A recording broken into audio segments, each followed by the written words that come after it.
Where does the switch come from? The overdrive. It is the thing that allows you to go the extra distance, to dig a little deeper, to push a little harder.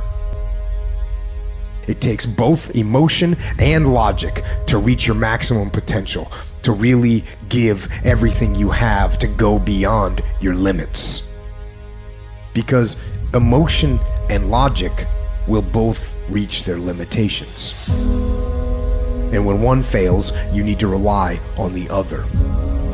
When it just doesn't make any logical sense to go on, that's when you use your emotion, your anger, your frustration, your fear to push further, to push you to say one thing: I don't stop. When your feelings are screaming that you have had enough, when you think you are going to break emotionally, override that emotion with concrete logic and willpower that says one thing: I don't stop. Fight weak emotions with the power of logic. Fight the weakness of logic with the power of emotion. And in the balance of those two, you will find the strength to say to yourself, I don't stop. Everybody wants the prize, but nobody loves the process. Everybody wants to be a champion, but nobody's willing to put in the work that it takes to be a champion. Everybody wants to hold up the trophy and say, man, I did it, but nobody's willing to put in the work that it takes to do it. I love the process. I love the thought of working for what I want. And I firmly believe you're never supposed to wish for it more than you're willing to work for it. Your expectations never supposed to exceed your effort.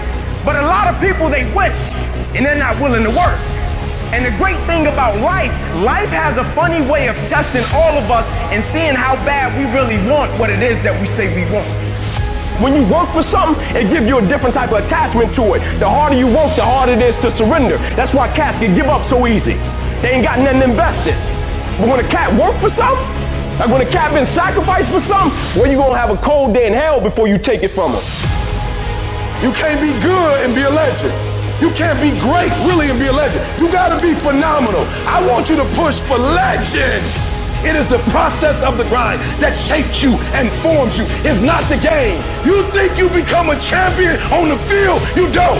You become a champion when ain't nobody watching you. You're doing your own drills and your own way. You're doing what coach tell you to do, and you're doing your own stuff. You become a champion in the dark when ain't nobody looking. You don't become no champion when you put no doggone helmet on.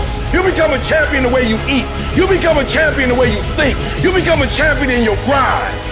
When nobody knows what you're doing, when you put in those extra reps, when you watching those videos and you getting inspired, when you change your music and you just get on stage and you shine. It's the process that makes you sweet.